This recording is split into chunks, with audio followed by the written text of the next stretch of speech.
Hey guys, new video for Path of Exile. So, in this video, we're going to do a build guide on the Chieftain Armour Stacker. I know I said I was going to do a Pathfinder next, but honestly guys, I was not really all that pleased with the results that I had in POB, and decided to do Chieftain next because it was actually quite requested quite a bit. So here we are on the Chieftain. We've converted our Juggernaut, the Armor Schwarzenegger, changed him over to the Chieftain, and made the build. So basically this build is actually pretty much exactly the same as the Juggernaut. The tree is actually pretty much identical to the Juggernaut version, except we're on a Chieftain. Overall, the budget of this character is, well, I bought the Unbreakable jewels. Okay, so these jewels are like 80% of the build cost, or like 70% of the build cost.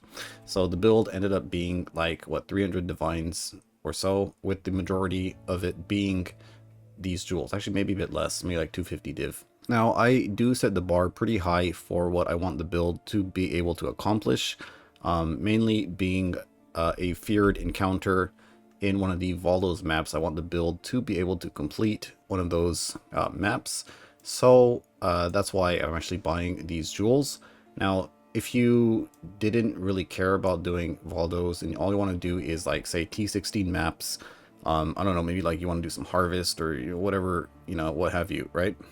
Then pretty much you don't really even need these jewels. And I think Juggernaut might just be better until you can actually buy these jewels, because these do give quite a lot of extra max hit for the elemental damage. So I don't know, I would say if I was going to play Chieftain, and then I would probably just start on Jug until I could actually buy these Unbreakable jewels, and then once I have the jewels, we'll swap over. So pretty much the build is actually quite cheap, I would say, for like the actual items we're using. We're not using any level 4 enlightens. The clusters and everything set up, none of these are like 35%. I made all of them myself. There's 125, but I think I just got lucky on the Exalt. I wasn't actually planning to have one of these. But if you're making 9 of these, then, or like, quite a few of these, you're bound to hit a 25% while you're making them. But yeah, pretty much very simple gear. The most expensive items, aside from these jewels, is going to probably be the Timeless Jewel. And because we're actually using Unbreakable jewels, we do have to use a CB, Unnatural Instinct. But if you're not using these Forbidden Flame jewels, then you can just buy a normal Unnatural Instinct, and you have 2 jewel slots where you can actually get CB jewels. So gear itself pretty cheap. We are using a Grasping Mail, but thankfully we can use the Cold Overcap because we have the Fire Overcap on the helmet. So we get the double overcap with the Grasping Mail here, and the Cold Overcap Grasping Mails are very, very cheap. Quite cheap to craft it as well. I was buying the bases for like 20C, so very, very easy to get this kind of Grasping Mail. And I think even without a Grasping Mail, you could just do a Vol Regalia, same kind of thing. But I think the cost is going to be pretty much the same because of how cheap these Cold Overcap bases are. So thought might as well just go and get the Grasping Mail. Also, like our ring too, we're not using the Veiled Craft. It's just a normal ring. Not using a Mage Blood, so that's kind of cool. So yeah, pretty much gear is quite nice, quite affordable, I'd say. Without the 2 jewels over here and this CB Unnatural Instinct, you're looking at maybe, let's just see. So these swords are, I don't know, like maybe let's say 5 div for the sword. The helmet can be made within like 5 to 10 divine, so I'll just say 10. Then the gloves too. Oh, okay, yeah. You don't really need the +2 AoE on this because we have our Purity of Fire in our helmet, so this is kind of not really doing that much. These are just the ones I had at the moment. So these gloves are like, I think they're like 1 div if you just buy one with like, say, +2 souls, or like, yeah, 1 div +5 souls, 2 divines. So yeah, like 2 div gloves. The belt itself is quite cheap as well. Can't really find any online, but yeah, they're like 25C, or maybe a couple of divines. I think I bought this for 3 div. So the Grasping Mail 2, this, I hit this on the first fracture, so maybe got kind of lucky, but maybe you'll spend about 30 div crafting this chest, 30-40 div. I think if you did a cheaper one, like on a Vol Regalia, and you didn't go for a perfect aura effect, you could probably get it in like maybe 10-20 div, right? So overall, under 100 divines for this whole character, I would say, you know, close to 70 or so. So actually pretty cheap. And I think also, I mean, yeah, you could strip it down completely, make it even cheaper, mainly by kind of getting a cheaper grasping. You know, like I went for some nice rolls on mine, but don't really need to do that. I'll go over how I crafted them later on in the video. So overall, quite cheap. The only kind of sad thing is that these unbreakable jewels are expensive, but I think, you know, going on a jug would be the play to start off until you can farm those. Okay, so the character itself, we decided to go with Smite of Divine Judgment again, because a couple of reasons. Let's go into POB real quick so we can see the character. Chieftain has this Ascendancy over here, the Tauha Forest Strength, and so you trigger a level 20 chosen when you attack with a non-Vol Slam or Strike skill. So this basically repeats one of your attacks, and you can see he's using our Smite of Divine Judgment area hit. So basically we're getting 3 hits with this thing. I'm not really sure how this works because I haven't really actually played that much with it, but basically if this is kind of like working as it seems, then we are getting 3 hits, which is quite insane because you can see our full DPS is 90 million DPS. Which is kind of insane because thinking of this character is not even running a Mage Blood. Our gems are not even Awakened gems. We only have Awakened Lightning Pen. That is kind of insane, right? And the Juggernaut version on this kind of budget was doing like, I don't know, maybe like 30 mil DPS or a little bit less. So kind of insane the amount of damage you can pull out on the Chieftain. Our ES is a little bit low because I guess we are not using a Vol Regalia with like 700 ES. We're not using some rare gloves. We're going for the Soul Ascension because I think Soul Ascension works really well with Chieftain, mainly because of the you get free Ancestral Call on your body armor. And one of the main downsides to using the Soul Ascension gloves is that, well, usually you get your Ancestral Call extra strikes on your glove implicit from like the Searing Exarch, I think it is, right? Or Eater of Worlds. And then when you use Soul Ascension, you don't get it, so you have to actually put Ancestral Call into your main link, so you lose 1 damage support. But Chieftain doesn't really have this problem.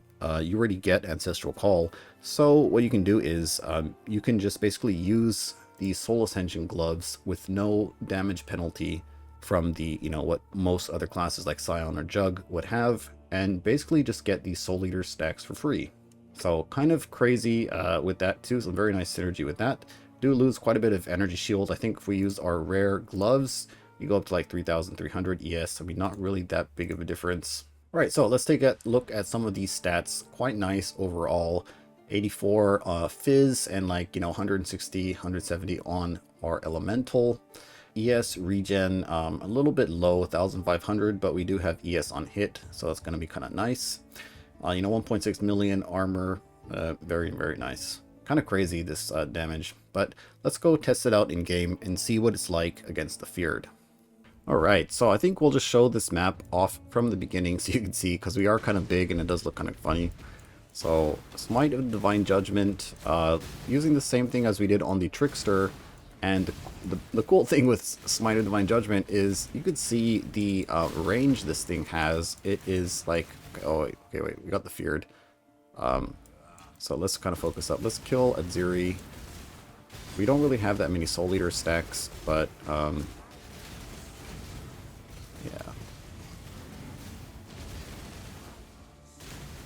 We are killing them off fairly quickly.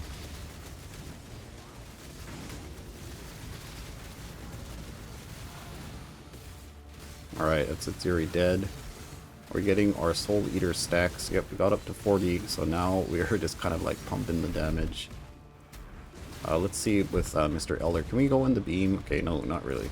Don't really have that much regen, but damage-wise, we are kind of just pumping it, I think.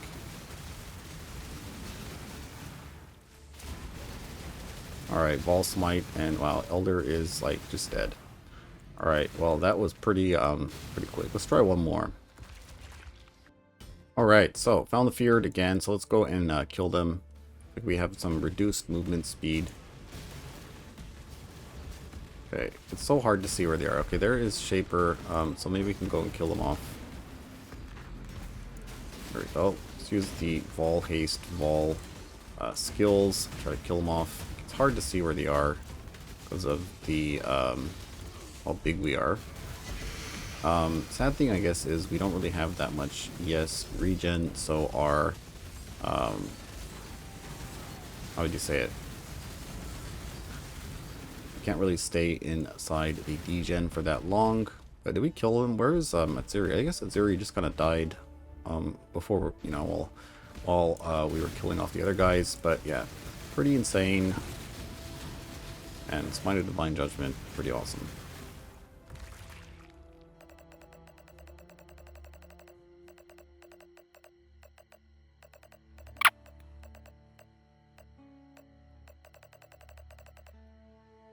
Alright, so let's do some T17 mapping. We do have a map over here on Back to Basics. This is just a map with more rare monsters and additional modifiers. We're going to be using Nemesis Scarab on Back to Basics. Not going to be putting meat sacks on here because I don't think I have any. And none of my other showcases really did meat sacks. I think that's kind of pushing it on this budget of a character. Let's see, I think we should replace the Detonate Dead guy. Let's just put a rogue on here, I guess. I do have a meat sack, which we could use, but I think not, you know.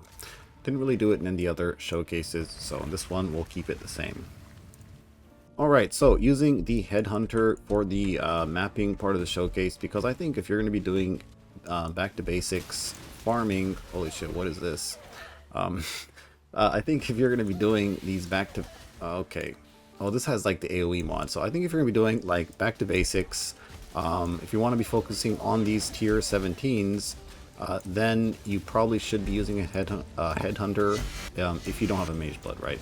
I mean, if you have a Mage Blood, probably Mage Blood is the better option. But, you know, if you're going to be doing these kind of maps, then why not get a Headhunter? It's so cheap. Probably the same price as the other belt, I'd say, right? Alright, so you can see the clear of Smite of Divine Judgment is pretty insane. Oh my god, this AoE is kind of crazy. Kind of worried about the boss. She might actually just kill us with that big AoE thing she does.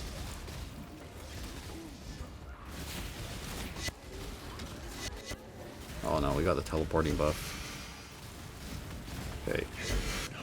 But, wait, we get a Headhunter. No. Oh my god, so many explosions. It's a good thing we're not dead yet.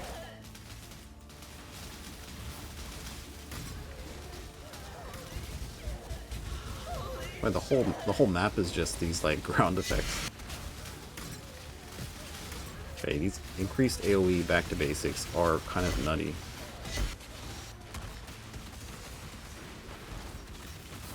Okay, this guy's a little bit tanky. Wait, come back here. Alright.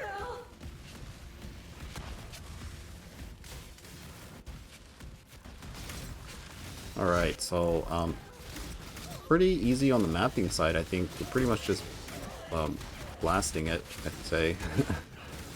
Let's see, the boss might be a little bit more problematic. I think if we went in with the Headhunter buffs, we'd go and smash him, but we are going to take off the Headhunter for the boss showcase.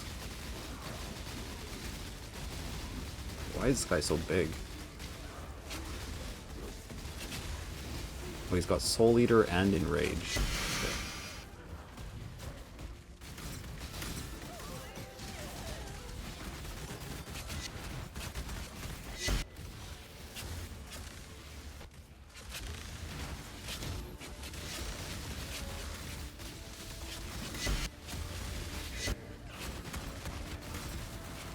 Oh, we picked up, but it's not a Headhunter.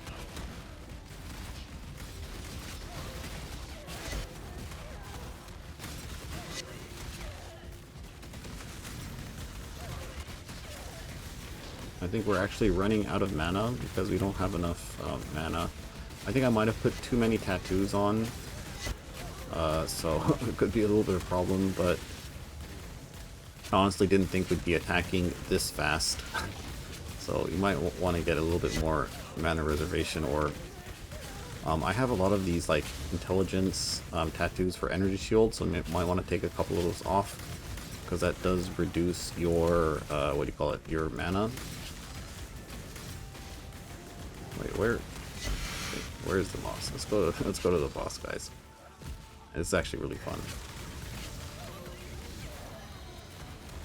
Alright, so here's the boss, and let's just see.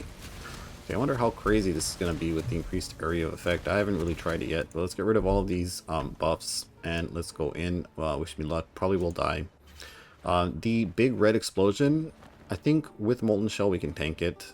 And then she has her little beam thing, that might kill us. And then the swords, if too many of the swords hit us, then we might die.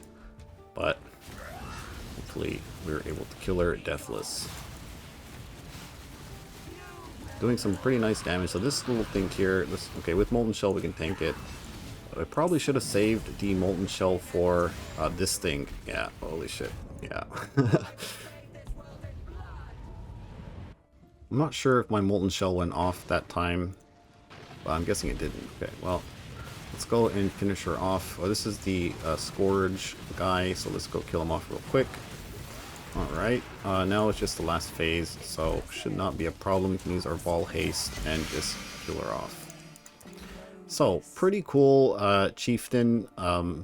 This Chieftain build is actually doing quite a lot more damage than the Juggernaut version, mainly because of some of the gearing we have and some of the Chieftain Ascendancies.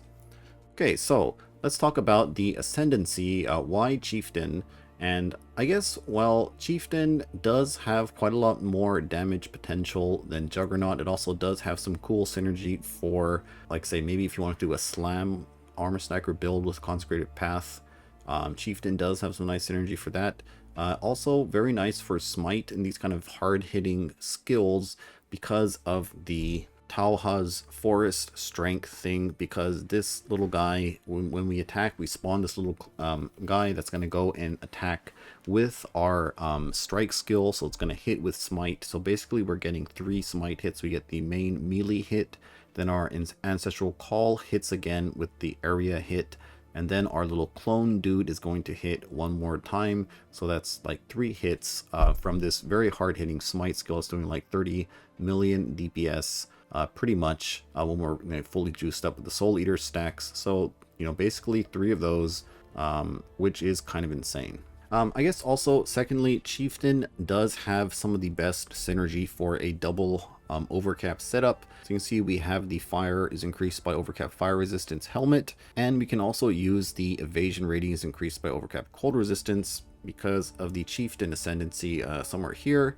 So the Tesalio Cleansing Water, so modifiers to fire resistance also apply to cold lightning resistance at 50% of their value. So that means we stack a lot of fire resistance and we get quite a lot of cold and lightning resistance. This makes gearing up a Chieftain super easy. If you remember on the Juggernaut, it was very, very hard to get our lightning and cold res. We had to get it on quite a lot of pieces of gear, even sometimes changing the fire resistance suffix on our small clusters from fire to lightning just to get enough resistance to sort of cap us out. But on Chieftain, this isn't a problem because you are pretty much, all you have to do is stack fire resistance and you get all of your other resistances for free pretty much. Then also we have the Volico Storm Embrace, so that basically gives us the free melding of the flesh. We don't have to buy a melding of the flesh. We don't get the penalty of the minus max res and the minus 70 resistance, so that's quite nice. It does cut down the budget quite a bit as well, because it means hitting 90 max res is quite easy for Chieftain. You don't have to go buy the melding. It is getting a little bit pricey now. And then of course we get the free Ancestral Call, and like we went over with the Soul Ascension gloves, we get to use these without any downside pretty much. Alright, so that being said, the Chieftain version is quite a lot more expensive, because if we didn't have these Forbidden Flame Jewels, there's no way we're going to be able to do that T17 or the Valdo's map that you saw in the showcases. You just would not be able to actually clear that content if you didn't have these Forbidden Flame Jewels, giving you the Unbreakable from the Juggernaut. So I think early game, if you don't have a lot of currency to actually buy these jewels, you are going to feel quite a lot tankier on a Juggernaut, and it's going to be cheaper in the end to build a Juggernaut who just has Unbreakable on its Ascendancy than it would be to play a Chieftain version. I think on the Juggernaut build with the same budget that I spent on this character, like 250 div, you could have a Mage Blood, you could have a Nimbus, you could have quite a lot of nice gear on the Juggernaut, and have quite a lot of damage, a lot of defense, and stuff like that. But this character, basically, like we said, 70% of the budget is the Forbidden Jewels, so the rest of our gear is very, very basic. Like, we're not even using Mage Blood. Alright, so let's go over some of the gear real quick, what we're doing. So we are using 2 swords set up, basically the same as a Juggernaut. We have our normal sword over here, and we do have a Fortify on hit sword. We're not using the Precise technique, so we don't need to get a Resolute technique sword. And then we're going to be using the Formless Flame helmet combo with a Grasping Mail. So this Formless Flame gives us the fire overcap. The Grasping Mail gives us the cold overcap, and luckily these cold overcap chests are very, very cheap. So I bought some of these, used a fracturing orb, fractured the cold resistance. Now, a lot of people might want to go for a physical damage taken as mod. You can get this with like the essences or whatever. But if I did that, I would really be losing quite a lot of energy shield, and as you can see, 2,900 energy shield is quite low. And if I had the physical damage taken as mod, like say with the essence on here, I would have like 2,400 energy shield, like no joke. So I didn't really want to play with that low of a energy shield. So and you know, it's not really that important to get that much fizz taken as. I did end up getting a little bit on the Watcher's Eye and with some with Taste of Hate, but you know, not super important, I'd say. Anyways, so getting some nice energy shield. You can see this Grasping Mail has 350 energy shield. I crafted this with the energy shield essence, basically until I got a nice roll on the increased energy shield. And then I just did a prefixes can't be changed, and then reforged life like I did in the, basically like what I did in the Grasping Mail crafting video I made, but instead of the physical damage taken as essence, I used the energy shield essence. And then we just reforge life to get life regen, and then fire resistance, and then craft on the energy shield. So very simple craft, not really hard to do at all. You can see I do have 5 white sockets, and that's because, well, I just got really lazy. I think if you just did like +2 red socket on this, on the crafting bench, you'd eventually hit this combo. But I was just kind of lazy, so I just used harvest and got some white sockets. Let's see what else. So Soul Ascension, I'm using these Soul Ascension gloves right now, but if you don't want to use these, right, so I did make these gloves. I had some of these lying around in my stash, so I thought I'd make them. I think it would be better to get a fractured energy shield base, and I think the ideal stats on this is going to be fire resistance, cold resistance, attack speed, but you know, I wanted to have energy shield. I wanted to have life regen, or energy shield regen. I didn't want to, you know, I don't really mind losing a little bit of damage to get more defense, more sustain, and sustain on this character is was already quite low. We're only at about 1,500 energy shield regen, which is quite low. Ideally, you want to be at like 2,000 ES regen as a minimum, I'd say. So we're barely hitting that, and so decided, you know what, we already have quite a lot of damage on the Chieftain, so why don't we just focus on defense, get some more tank, and make the build feel a little bit better. So I went for the fire resistance, intelligence, life regen, and then I just did a suffixes can't be changed, reforged defense, and then crafted on the AoE. Now ideally you do get the unveil with the little orb things, the veil orbs, but I'm not going to do veil orbs anymore this league. I just had it with them. You know, I just can't do it. So we're just going for the crafted mod. I've done way too many of these veiled orbs that I just can't do it. Alright, so if you did want to go for a crafted pair of gloves, this is what you would do. Now for the, there is a grave modifier, a haunted modifier that has intimidate. I think it's a suffix. Now, ideally, if you wanted to make really good gloves, then you have intimidate on a suffix. So you would get fire resistance, intimidate, and then attack speed. if you want to go full damage, I guess, right? And then you would get your energy shield and AoE gem. And then instead of the intimidate on the implicit, what you do is you get the rage, gain, you know, some rage on attack. And then you can actually start using berserk and get quite a lot more damage. But on this one, first of all, no gems for the, what do you call it? No gem slots for the berserk anyways. And I don't really think a low tier mod of the gain rage on hit is going to be good, because you're going to have really bad uptime on it. So just went for the intimidate for the consistent damage, pretty much. Alright, so as for the ring, I'm using it to cap my stats pretty much. So we're getting intelligence for some energy shields, dex because we need dex, and then we have fire resistance. And then what I did on here too was basically reforge, no, suffixes can't be changed, reforge defense till I got some kind of energy shield. This is like tier 3, I think. Yeah, tier 3 energy shield, stop there, craft on the reduced mana cost of skills, exalt slam, and I got a tier 7 lightning damage, so it's okay. And then we just mirror the ring, so pretty easy craft, no veil orbs, and the rest of the gear is sort of the same as the Juggernaut. For the flasks, I think these are the exact same flasks that my Jug used, except I'm going for a Taste of Hate because, I don't know, I just thought it'd be a good idea. It does kind of give you a little bit more breathing room when there's mobs with like Overwhelm or something like that. They're not that common, so maybe this flask isn't that important. You can go for a Jade Flask or a Bottled Faith or something like that, well, what have you, right? For the amulet, we're going to be using the Alt Uprising. This is actually the exact same Alt Uprising that I've used on every single one of my builds that I've made, like the Scion, the Juggernaut, the Chieftain. I think the Trickster even used this same amulet as well. So, same amulet, and let's go over some of these skills. So for Smite, actually a lot of people do ask me about how do you set up Smite as a main attack skill, and we are sort of doing that and not doing that. So I think what most people would be doing is you're gonna have your Smite like this, right? So you have your Smite in your main link like this, and actually the gems I decided to go for is going to be Volatility, Lightning Pen. Then we need multi-strike, and then you have 2 gem slots open. So I went with elemental damage with attacks and damage on full life.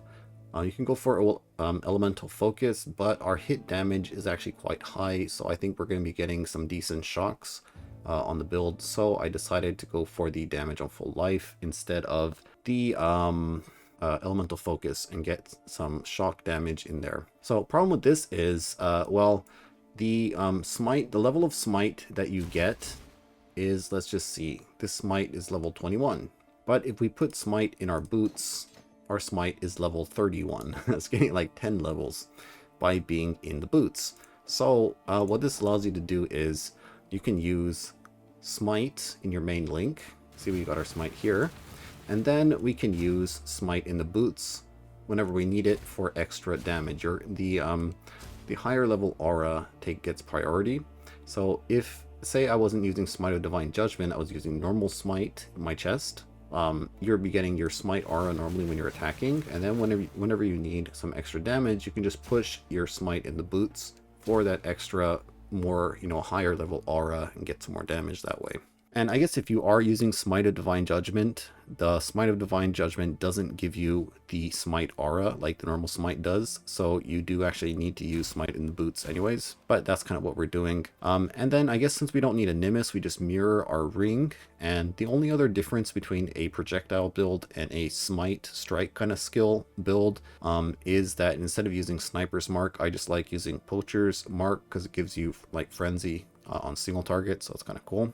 So you get access to frenzies if you're using Smite, so that's quite nice. Aside from that, we are just using the same sort of aura setup as the other one. We have our Vitality, Enlighten, Haste, Wrath, then we have Discipline, and then we have another Enlighten here, and Purity of Fire and Determination.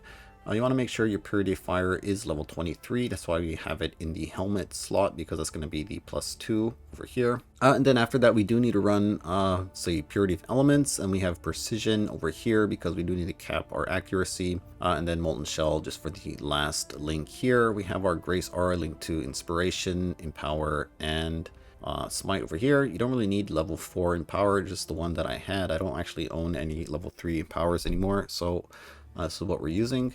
Now, as for the belt, Tides of Time is going to be very nice because of the utility flask gain 3 charges every 3 seconds. So this is going to make your flask sustain feel quite a lot better because a lot of our defense and damage is coming from our flasks. So having better uptime on them is going to be quite important, I guess, until you can buy a Mage Blood.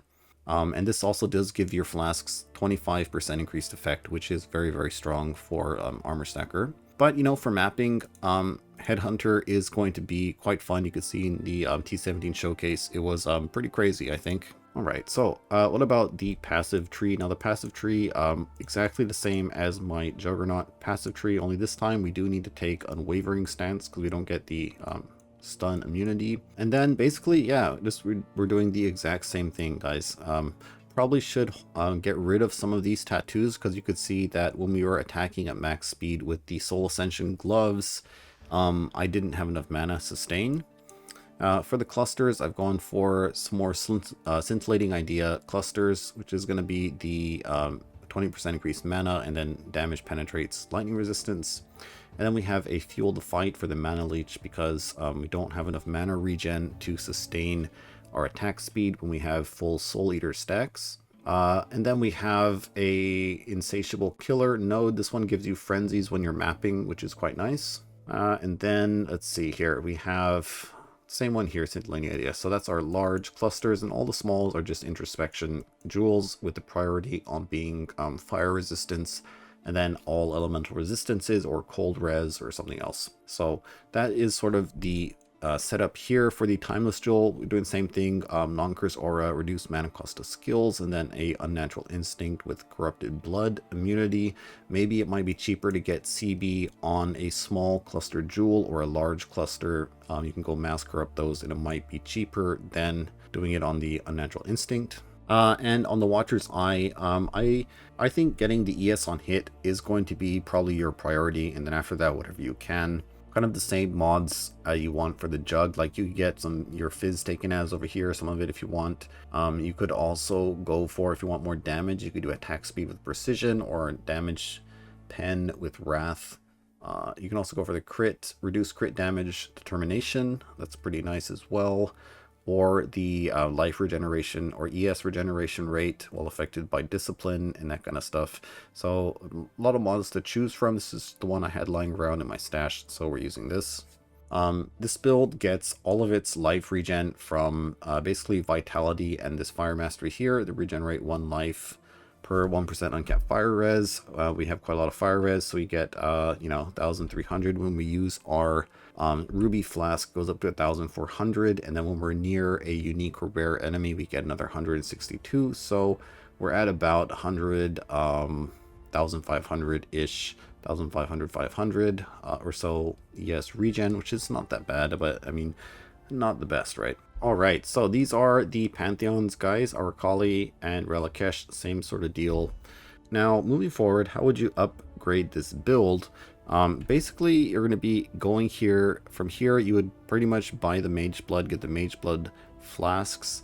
Probably after that, you would want to like craft, maybe get rid of the Soul Ascension gloves. I'm not really sure if you're going to keep them or not, but maybe craft a nice pair of gloves. And then getting a double overcapped Grasping Mail. So Grasping Mail that has the cold and fire overcap on the same Grasping Mail. Then that allows you to get rid of this helmet. You can go get a Hubris Circlet with that. It's going to be kind of a set. And then maybe you want to get rid of your All's Uprising for a Ashes of the Stars amulet, or a I don't know, a synthesized rare amulet, or I'm not sure. And then probably get some rings, get some a nicer ring with like Grace, Determination, Implicits. And then, you know, you could look into getting voices clusters, so you can add some more introspection nodes. That's going to be giving you quite a lot more damage and stuff like that. And then, of course, the 35% increased effect. Small clusters, and get those whenever you need extra reservation, and like stuff like Awaken Gems and all this kind of stuff. So that is going to be sort of the gear progression, I guess. You get the Mage Blood, you get the Grasping Mail, you get the Hubris Circlet, you get the Voices, the Awaken Gems, and all that kind of stuff. So I'll try to make a few POBs for some more end game budgets. Also going to be making POBs for, what would you say, for Scion, Juggernaut, and Chieftain, maybe even a Berserker, who knows. And so we're going to make POBs of the cheapest possible armor stacker. And basically the goal of that isn't going to be to clear the feared and T17 maps, but just make it playable for, like, say, T16 maps, maybe getting your void stones, that kind of stuff. So what can we cut out of the build to make it as cheap as possible, and all this kind of stuff. And I think it might be kind of fun, because, you know, I do set the bar kind of high, I think, in terms of what I want the build to do, but maybe you don't really want or need to do that. You know, you don't really care about T17s or Valdos, but you just want to map on an armor stacker. And so what can you do? How can you cut the cost down and that kind of stuff? Maybe you have some questions about that. So I'll make a few POBs like that, and maybe we'll go over them in a separate video. Okay, but that'll be it for this video, guys. Thanks for watching, and I'll see you next time.